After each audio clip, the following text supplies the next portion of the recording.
I like the slide which was put up a little earlier, which spoke about, so what do employees really want? And spoke about the fact that we just wander, hoping that in the journey we will find something which created that meaning. In the last few years, I think the tremendous turn that India has taken has confused one group more than any other, and that is HR. Suddenly they started moving from that personal department to being told that now you are the most important person on the table. And they frankly didn't know how they are supposed to transition from that group to becoming the forerunners. So a lot of things happened. One is they moved over to asking the employee what their job is. And the employee, depending on their maturity level, defined it in terms of saying, first, you are an event manager because you are responsible for my happiness. And most HR said, okay, so how do I make you happy? And of course, give me high compensation, very less work, new designations every 2 years, and make me feel as if I'm creating tremendous value to the organization.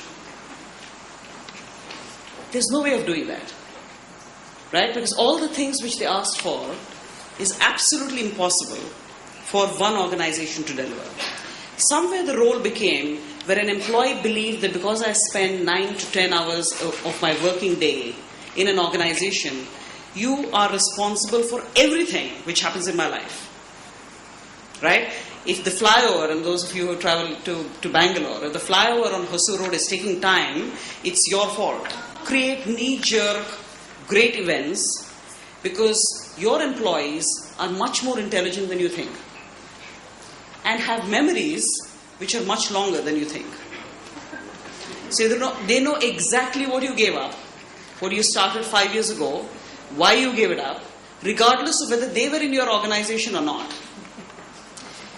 Thanks to the power of Facebook, which, by the way, is the biggest enemy of HR, because today nothing is private, everything is out in the open, and there is no reason today for HR professionals to even create an employee satisfaction survey in-house, because the employee satisfaction survey is already out. Thanks to Twitter, thanks to blogs, everybody knows what exactly is happening in your company.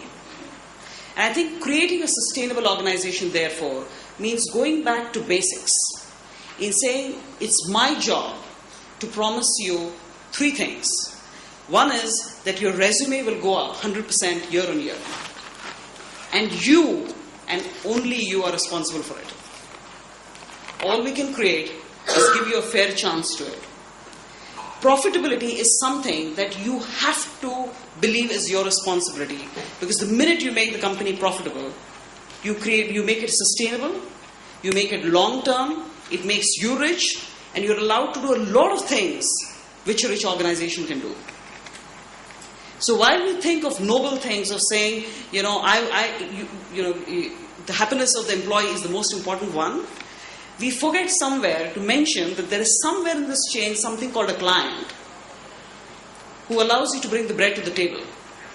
And I've seen in a lot of organizations, which I visit regularly on a benchmarking practice, that today somewhere we are even apologetic to talk about a client.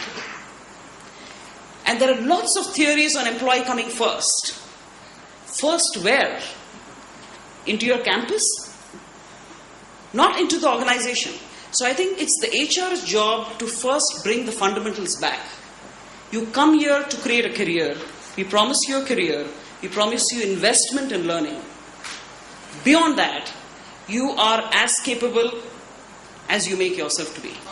Nandita, my favorite HR professional from the country. I wish I can give her all the awards, but she refuses to accept them because she says she wants to cultivate other leaders. Thank you so much. Thank you. You're always enduring and lovely. Okay. There's so much I learn from Nandita always. Ladies and gentlemen.